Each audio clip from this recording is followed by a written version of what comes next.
नमस्कार, DD news देख रहे हैं आप और आपके साथ मैं हूं शहला रिगार। शुरुआत हेडलाइंस के साथ। कल से शुरू हो रहा है संसद का मॉनसून सत्र। सर्वदलीय बैठक में बागी टीएमसी सांसदों को बुलाने पर भड़का विपक्ष। पहले किया वॉकआउट, फिर बैठक में हुआ शामिल। संसदीय कार्य मंत्री ने विपक्ष से की सत्र के दौरान गरिमा बनाए रखने की अपील।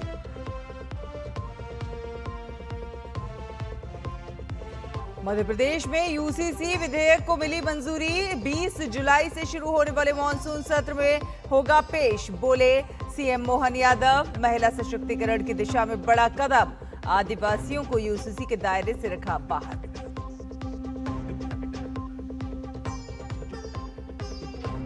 पश्चिम बंगाल में केंद्रीय गृह मंत्री अमित शाह की कानून व्यवस्था की समीक्षा।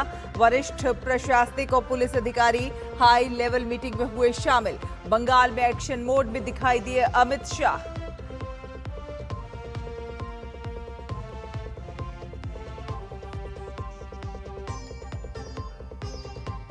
तीन देशों की यात्रा पर राष्ट्रपति द्रौपदी मुर्मू। व्यापार, प्रौद्योगिकी, पर्यटन और निवेश समेत कई क्षेत्रों में सहयोग पर होगी चर्चा। 3 दशक बाद किसी भारतीय राष्ट्रपति की रोमानिया की पहली राजकीय यात्रा।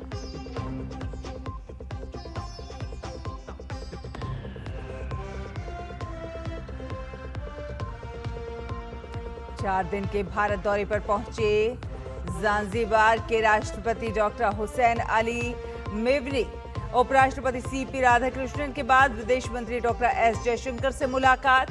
भविष्य में सहयोग के नए रास्ते तलाशने पर होगी चर्चा।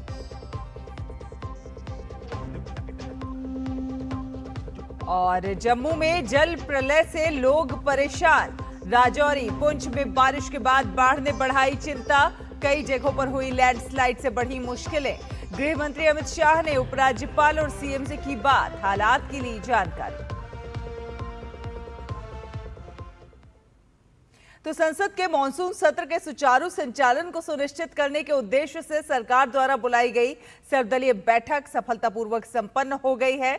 संसदीय कार्य मंत्री किरेन रिजिजू ने बताया कि बैठक में 40 दलों ने भाग लिया। किरेन रिजिजू ने कहा कि सरकार ने सभी सुझावों को ध्यान से सुना है और चाहती है कि संसद में सार्थक चर्चा हो। उन्होंने कहा कि विपक्ष मुद्दे उठाए लेकिन संसद को बाधित न करे और उसकी गरिमा बनाए रखे।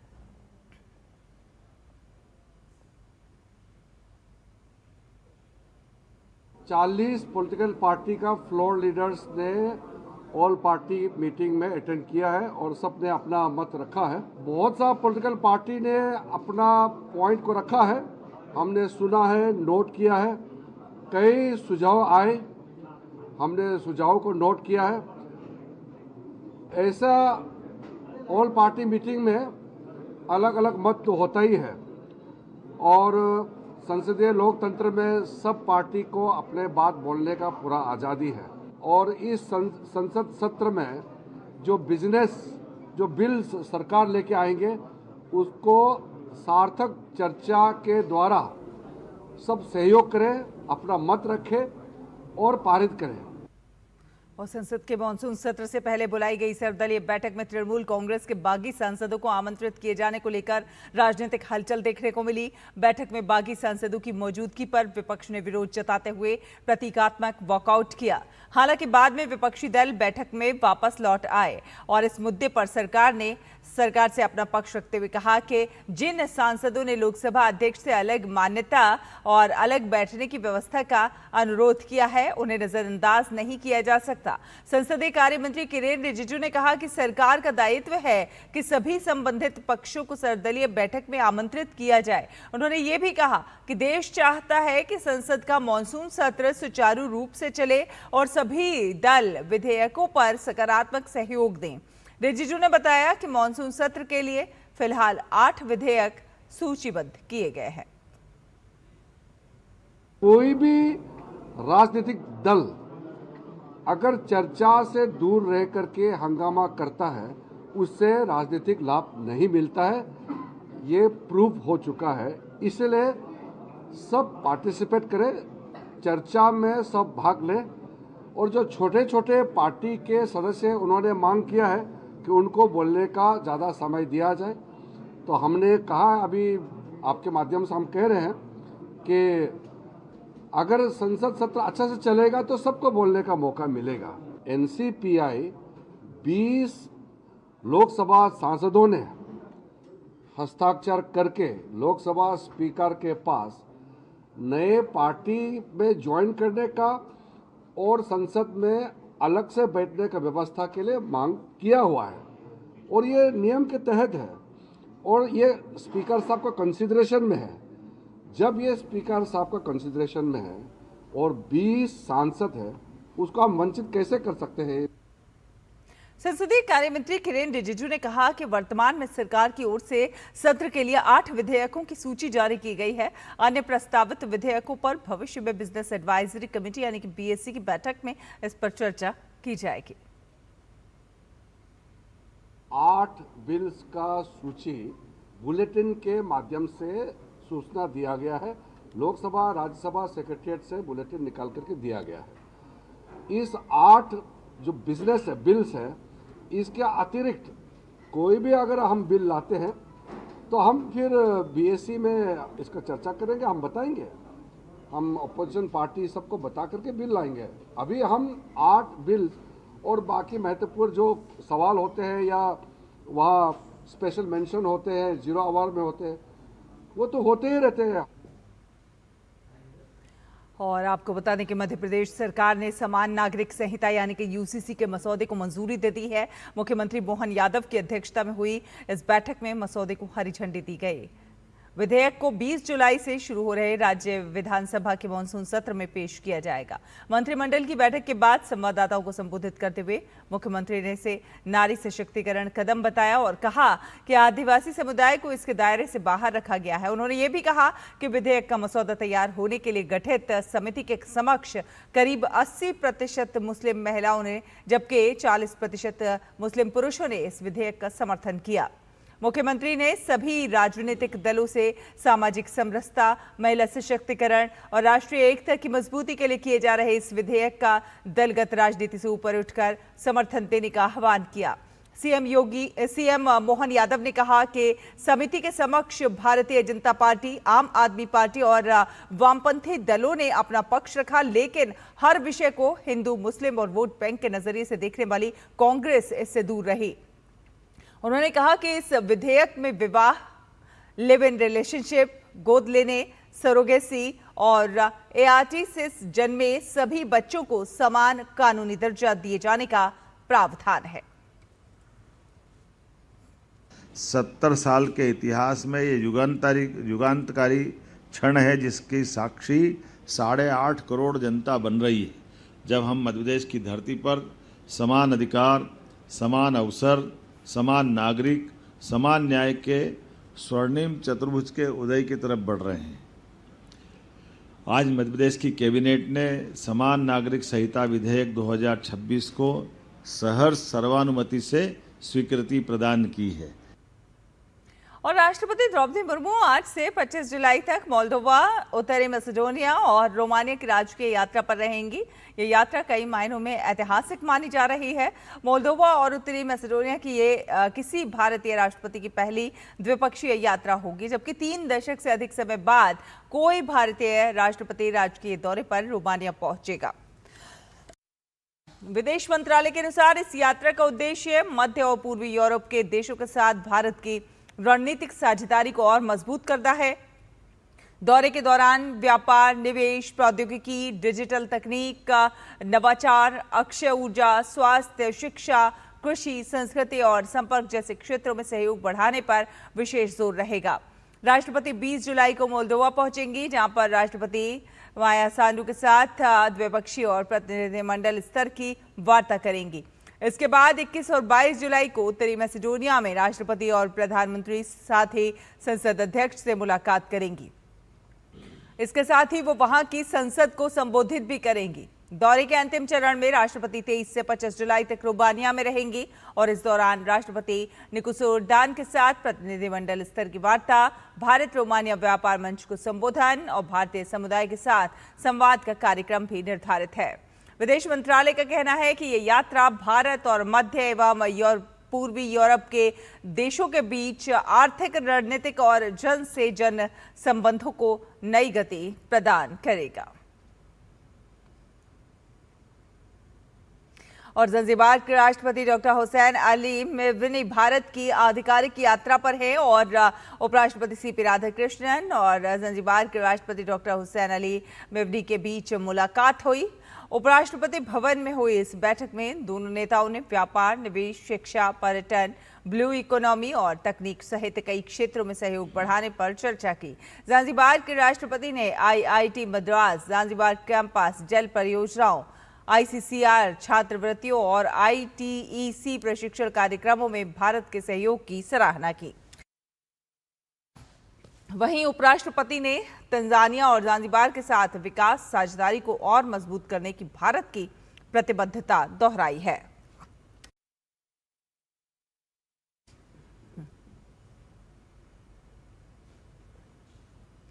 भारत और नॉर्थ मैसेडोनिया के रिश्तों की बात की जाए तो ये एक ऐसा नाम है जो कि दोनों देशों को भावनात्मक रूप से जोड़ता है। ये नाम है मदर टेरेसा का। उनका जन्म भले ही नॉर्थ मैसेडोनिया की राजधानी स्कोपियो में हुआ, लेकिन उन्होंने भारत को अपनी कर्म भूमि बनाया और पूरी दुनिया में मानव सेवा की मिसाल कायम की। ये रिपोर्ट देखिए। भारत और नॉर्थ मैसेडोनिया के बीच एक बहुत ही अद्भुत कनेक्शन है और वो कनेक्शन है मदर टेरेसा, जिनका जन्म यहाँ स्कोपिये नॉर्थ मैसेडोनिया में हुआ था, पर उन्होंने कई वर्ष भारत में काम किया और भारत की नागरिक भी बनी। मदर टेरेसा का जन्म स्कोपिये नॉर्थ मैसेडोनिया में हुआ था, लेकिन उन्होंने भारत के कोलकाता को अपनी कर्मभूमि बनाया। उन्होंने अपना पूरा जीवन गरीबों, बेसहारा और जरूरतमंद लोगों की सेवा के लिए समर्पित कर दिया। इसी दौरान उन्होंने पारंपरिक लोरेटो पोशाक छोड़कर नीले किनारे वाली सादी सफेद सूती साड़ी को अपनाया, जो आगे चलकर उनकी पहचान बन गई।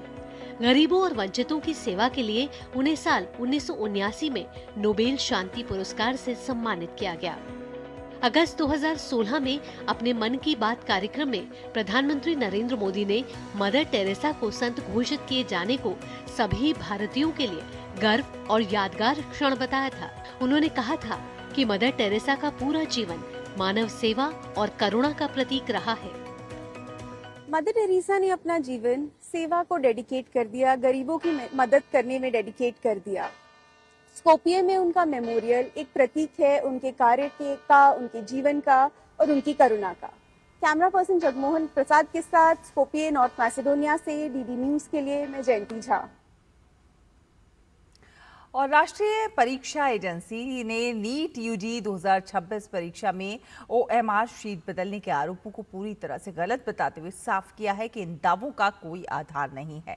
NTA के अनुसार अवनीश श्रीवास्तव के परिवार द्वारा लगाए गए आरोपों की विस्तृत जांच के बाद उन्हें लिखित जवाब भेज दिया गया है। एजेंसी ने परिवार को छात्र की असली OMR शीट की प्रति भी उपलब्ध कराई है। NTA ने जोर देकर कहा है कि अवनीश श्रीवास्तव का परिणाम उनके मूल OMR शीट के आधार पर ही घोषित किया गया और ये पूरी तरह से मान्य है। NTA ने यह भी स्पष्ट किया है कि अजीत सिंह पुत्र श्री लखन सिंह एवं श्रीमती रीना सिंह नाम का कोई भी अभ्यर्थी वर्ष 2026 की नीट यूजी परीक्षा के लिए पंजीकृत नहीं था और ऐसे में अजीत सिंह के साथ OMR शीट बदलने के आरोप भी बुनियाद हैं। सोशल मीडिया पर जिस अजीत सिंह की OMR शीट वायरल हो रही है, NTA के मुताबिक वो पूरी तरह से AI से जेनरेटेड है। NTA ने चेतावनी दी है कि अगर कोई अभ्यर्थी या फिर व्यक्ति फर्जी या फिर AI जनरेटेड OMR शीट के आधार पर शिकायत दर्ज कराता है तो उसके खिलाफ उचित कानूनी कार्रवाई की जाएगी। और यूपी STF की सूचना पर दिल्ली पुलिस और नारकोटिक्स कंट्रोल ब्यूरो की संयुक्त कार्रवाई में एक नाइजीरियन तस्कर को लगभग 5 किलोग्राम ड्रग्स के साथ गिरफ्तार किया गया है। जानकारी के मुताबिक आरोपी सोशल मीडिया के जरिए अंतर्राष्ट्रीय साइबर फ्रॉड का हिस्सा था। गिरफ्तार आरोपी ओवासे प्रॉस्पर दक्षिणी दिल्ली के राजू पार्क इलाके में किराए पर रह रहा था। आरोपी फेसबुक, इंस्टाग्राम और व्हाट्सएप पर अमेरिका, ब्रिटेन के नागरिकों की फेक प्रोफाइल बनाता था और भारतीय युवक युवतियों से दोस्ती करता था और बाद में उनसे लाखों की ठगी करता था। शिकायत मिलने के बाद 18 जुलाई NCB दिल्ली जोनल यूनिट ने आरोपी को गिरफ्तार कर लिया। आरोपी के पास से ड्रग्स, 5 मोबाइल और 2 पासपोर्ट बरामद किए गए हैं। फिलहाल पुलिस आरोपी के अन्य साथियों और फिर पूरे नेटवर्क की भी तलाश कर रही है। और बात करें जम्मू कश्मीर के कई एक हिस्सों में लगातार हो रही भारी बारिश ने जनजीवन को बुरी तरह से प्रभावित किया है। पुंछ जिले में रात भर हुई मूसलाधार बारिश के बाद 4 लोगों की मौत हो गई है, जबकि कई लोगों के लापता होने की खबर है। शनिवार शाम से शुरू हुई बारिश लगातार जारी रहने के कारण जम्मू संभाग के कई जिलों में हालात गंभीर बने हुए हैं। लगातार बारिश के कारण जम्मू कश्मीर प्रशासन हाई अलर्ट पर है और प्रभावित इलाकों में राहत और बचाव के कार्य तेज कर दिए गए हैं। मौसम विभाग ने जम्मू कश्मीर में 23 जुलाई तक मध्यम से भारी बारिश की चेतावनी दी है। से ही बहुत ही तेज बारिश चल रही थी और रात को भी जो क्लाउड बर्स्ट हुआ और बहुत ही थंडरिंग थी। इसके चलते हुए कल रात से जो पुंछ रिवर है ये बहुत ही ज्यादा पानी इसमें आ चुका है और इसके जो साथ वाले जो कुछ स्ट्रक्चर थे और जो कुछ वो भी काफी बहे हैं। सारी एडमिनिस्ट्रेशन इसमें जुट चुकी है कि जल्द से जल्द जितने भी नजदीक के जो लोग हैं उनको पीछे किया जाए, दूर किया जाए, ताकि आज का भी जो एडवाइजरी आई है उसमें भी है कि आज बहुत ज्यादा बारिश होनी है। इसलिए जो हमारी एडमिनिस्ट्रेशन बहुत सतर्क है, जितने भी नजदीक के लोग हैं उनको पीछे किया जा रहा है और कोशिश की जा रही है कि रिवर के नजदीक कोई ना आए। किसी किस्म का अभी तक कोई जो है जानी नुकसान नहीं हुआ और ना ही हो तो अच्छी बात है। माली नुकसान बहुत ज्यादा हुआ। हम देख रहे हैं साइडों पर जितने स्ट्रक्चर थे वो तमाम स्ट्रक्चर बह गए। एडमिनिस्ट्रेशन ने एक एडवाइजरी जारी की है और एडमिनिस्ट्रेशन भी लगी हुई है, हर आदमी को अवेयर कर रही है। बारिश और खराब मौसम को देखते हुए प्रशासन ने एहतियाती कदम उठाते हुए रविवार को श्री अमरनाथ यात्रा और श्री माता वैष्णो देवी यात्रा को अस्थायी रूप से रोक दिया है। अमरनाथ यात्रियों को ले जाने वाले किसी भी वाहन काफिले को जम्मू के भगवती नगर बेस कैंप से बालटाल और पहलगाम बेस कैंप की ओर जाने की अनुमति नहीं दी जाएगी। प्रशासन ने श्रद्धालुओं से अपील की है कि वे अधिकारियों के निर्देशों का पालन करें और अगले आदेश तक यात्रा को स्थगित रखें। जम्मू कश्मीर के राजौरी जिले में लगातार हो रही भारी बारिश और अचानक आई बाढ़ के बीच भारतीय सेना ने साहस, त्वरित कार्रवाई और बेहतर समन्वय का परिचय देते हुए 2 अलग अलग राहत एवं बचाव अभियान सफलतापूर्वक संचालित किए। व्हाइट नाइट कोर के जवानों ने जम्मू कश्मीर पुलिस, राज्य आपदा मोचन बल यानी SDRF और सिविल प्रशासन के साथ मिलकर 11 लोगों की जान बचाई, जिनमें 5 बच्चे भी शामिल हैं। पहले अभियान में थना मंडी के दक्षिण में चुरुंग गांव के पास उफनते हुए नाले में फंसे 9 लोगों को बचाया, जिनमें 5 बच्चे थे, उनको सुरक्षित बाहर निकाला। तो वहीं दूसरे अभियान में इंजीनियर रेजिमेंट के जवानों ने नौशेरा तवी नदी में बने एक टापू पर फंसे 2 युवकों को तेज जलधारा के बीच सुरक्षित रेस्क्यू कर उनके परिजनों को सौंप दिया। दोनों अभियानों के दौरान सेना, पुलिस, SDRF और सिविल प्रशासन के बीच बेहतरीन तालमेल देखने को मिला और बिना किसी जनहानि के सभी लोगों को सुरक्षित बचा लिया गया। भारतीय सेना ने एक बार फिर साबित किया कि प्राकृतिक आपदा और संकट के हर घड़ी में वो देशवासियों की सुरक्षा और सहायता के लिए पूरी तरह से प्रतिबद्ध है। यहाँ पर बारिश काफ़ी होती रही और पानी का लेवल जो दरिया में काफ़ी बढ़ता गया, तो पुलिस सुबह 3-4 बजे यहाँ पे पहुँच गई थी और लोगों को यहाँ से बाहर निकाल दिया, सेफ प्लेस पे हटा दिया था। लेकिन एक लेडी जो है वो ट्रैप हो गई फ्लड में, उसकी डेथ यहाँ पे हुई। इसके अलावा यहाँ बेला एरिया है जहाँ पे बस स्टैंड जो है बाढ़ की वजह से पूरा बह गया है। 25 से 30 गाड़ियाँ जो है उनको नुकसान हुआ है। कुछ स्ट्रक्चर जो है आप मेरी पीछे साइड देख सकते हैं, घर जो उनको काफ़ी डैमेज हुआ है। तो इसके अलावा जो है पुंछ एरिया जो है वहाँ पर भी काफ़ी नुकसान हुआ है। एक घर के 6 लोग जो हैं उनकी सबकी मौत हुई है, उनकी कीमती जानें गई हैं। टोटल जो पुंछ में है 10 लोगों की जान जो है गई है। और जम्मू कश्मीर के राजौरी में बारिश से हाल बेहाल है, जिसके मद्देनजर केंद्रीय गृह मंत्री अमित शाह ने स्थिति का जायजा लेने के लिए जम्मू कश्मीर के उपराज्यपाल मनोज सिन्हा और मुख्यमंत्री उमर अब्दुल्ला से बात की। गृह मंत्री ने प्रभावित लोगों की सुरक्षा के लिए हर संभव मदद का भरोसा दिलाया है।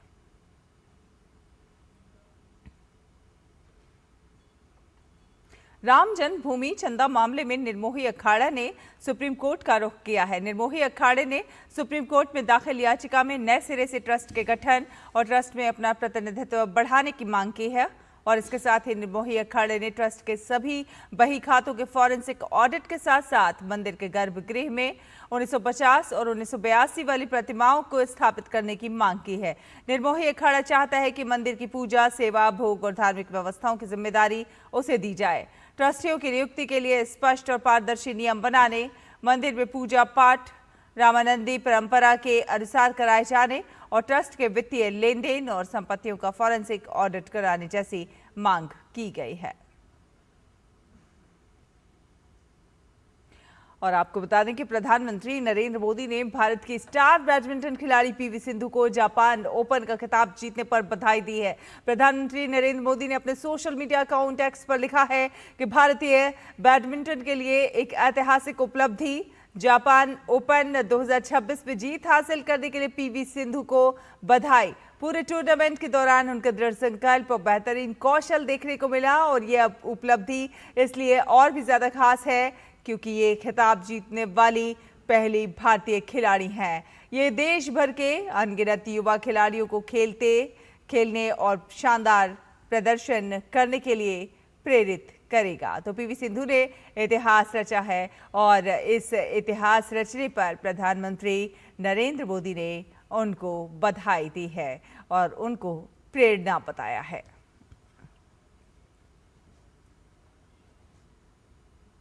तो इसी के साथ इस बुलेटिन में फिलहाल इतना ही। मुझे दीजिए अनुमति। नमस्कार।